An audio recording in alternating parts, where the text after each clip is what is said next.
is that the motion be agreed to, and I call the member for Spence. Thank you, Deputy Speaker.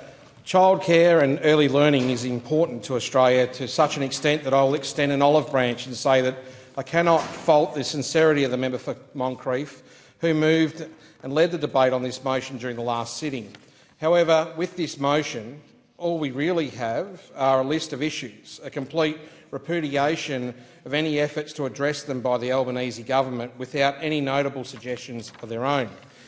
Given their time in power, you would have thought they would have saved up a few ideas on policy, even from back when they were in government. But no, we didn't have that at all, and it can be a bit shameless at times.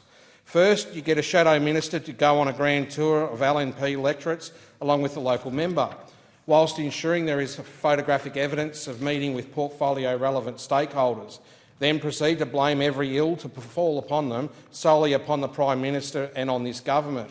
Rinse, repeat, then write a motion for a PMB.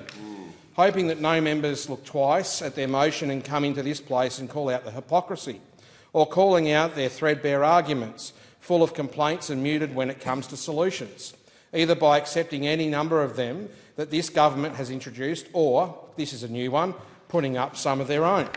The member for Moncrieff spoke of difficulties faced by families with children in childcare. She also, to her credit, speaks of the difficulties faced by educators. I appreciate her use of the word educator. As much as childcare is an important way to assist parents to return to the workforce after having kids, increasing workforce participation, particularly with women, but this is half of the picture. To say otherwise is selling short the role of educators that work within the sector. For the role of childcare is one that aids and helps to develop young minds, getting them prepared and ready to put their best foot forward when they start school. Some people still erroneously treat the profession as one that is of childminding. How wrong they are. The member described many educators as overworked, stressed and burnt out. At that point, I had to get the microscope out. The member for Moncrieff was so very close to approaching the point, but suddenly veered off in another direction, even after stating the obvious, that our educators should be respected and valued because they care for and educate our youngest Australians. The member for Moncrieff's own words, Deputy Speaker. The member for Moncrieff seems to think that this is solely a supply-side issue. With more educators, the problems would subside.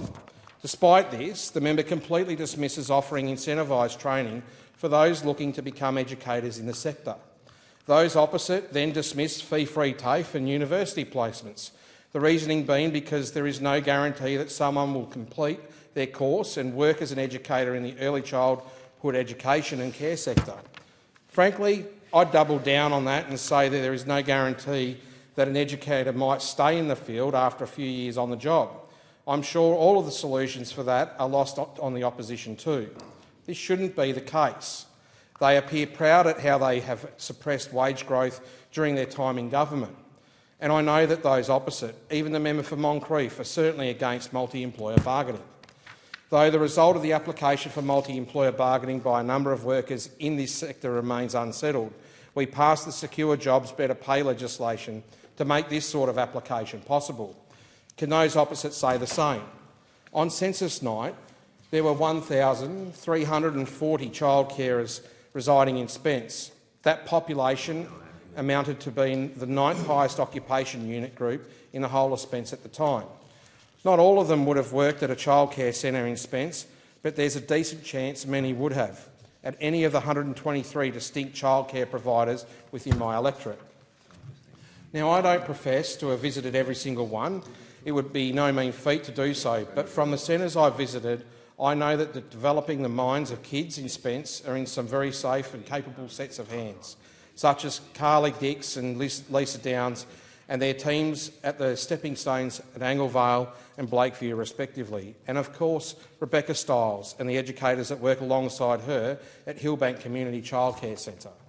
I certainly know they deserve better, and they certainly deserve better than the window dressing put up by those opposite, who put up a lot of complaints but dismiss any solutions whilst offering none of their own.